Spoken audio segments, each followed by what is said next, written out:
তারুণ্যের উদ্দাম উচ্ছ্বাসের দিন পেরিয়ে বয়সটা যাদের ৩০ ছাড়িয়েছে তাদের অনেকেই জীবনের নানা রূপ দেখে ফেলেছেন। বাড়িতে ও কর্মক্ষেত্রে দায়িত্ব হয়তো বেড়েছে। নিজের অলক্ষ্যে বয়সটাও যে বাড়ছে সে খেয়াল রাখার প্রয়োজনটা কিন্তু অনেকেই অনুভব করেন না। বয়স তো বাড়বেই, বেঁধে রাখা যাবে না। সময়ের সঙ্গে বরং নিজের সুস্থতার জন্য কিছু সুঅভ্যাসের চর্চা করুন। খাবারের দিকটাই যেমন রসনাবিলাসের ক্ষতিকর ধারা থেকে নিজেকে বের করে আনার এটাই কিন্তু যথার্থ সময়।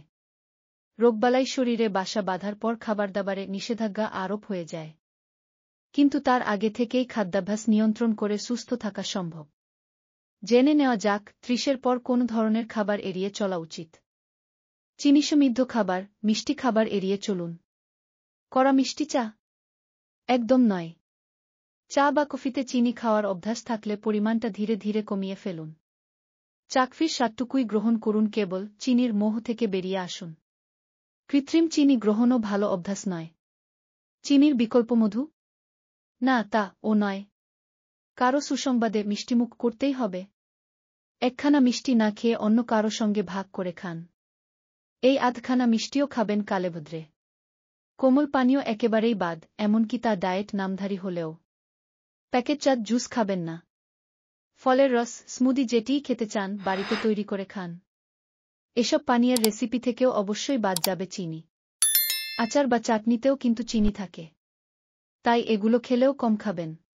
লবণ সমৃদ্ধ খাবেন না। রান্নার স্বাভাবিক লবণের চেয়ে বেশি লবণ গ্রহণ করা উচিত নয়। পাতে বাড়তি লবণ নেবেন না। লবণ দিয়ে সালাদ মাখাবেন না। ফলমূলও খাবেন না লবণ মাখিয়ে। কাসুন্দিতেও প্রচুর লবণ থাকে। চিপস ও নানা রকম প্রক্রিয়াজাত খাবারে বাড়তি লবণ থাকে। Sauce, soya sauce, instant noodles, চানাচুর, সসেজ, পনির ও শুটকিতে অনেক লবণ থাকে, তাই এগুলোও কম খাবেন, সম্ভব হলে একেবারেই খাবেন না।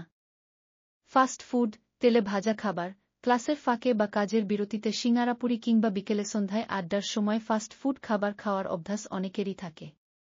এমন অভ্যাস বদলে ফেলা আবশ্যক। তেলে ভাজা খাবার, বিশেষত ডিপ ফ্রাই বা ডুবো তেলে ভাজা খাবার এড়িয়ে চলুন। Pizza, pasta, burger, sandwich, patties প্রভৃতিও খাবেন না। নাশতা হিসেবে খেতে পারেন ফল বা সবজির সালাদ। মাখন, ঘি ও মেয়োনিজ। মাখন, ঘি ও মেয়োনিজ বা ক্রিমের মতো উপকরণ থাকলে খাবারের স্বাদ বাড়ে, কিন্তু এগুলোর কোনোটিই এ বয়সের জন্য স্বাস্থ্যকর উপকরণ নয়। কেক, পেস্ট্রিও তাই এড়িয়ে চলাই ভালো। বিস্কুট বা কুকিজও কম খাবেন।